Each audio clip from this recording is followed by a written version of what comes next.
Hello বন্ধুরা, আসসালামু আলাইকুম। আজকে আরেকটা নতুন ভিডিও নিয়ে আপনাদের সামনে হাজির হয়েছি। আজকে ভিডিওতে আপনাদের দেখাবো দুটি মোটরসাইকেল দুটো মেয়েকে নিয়ে আমরা চলা শুরু করব।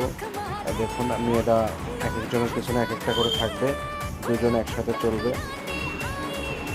খুব ইন্টারেস্টিং একটা খেলা, আশা করি সবাই দেখবেন, খুব ভালো লাগবে আপনার। দু ছেলের পেছনে দুটো মেয়ে থাকবে এবং তারা দেখুন কত সুন্দর খেলা দেখায়।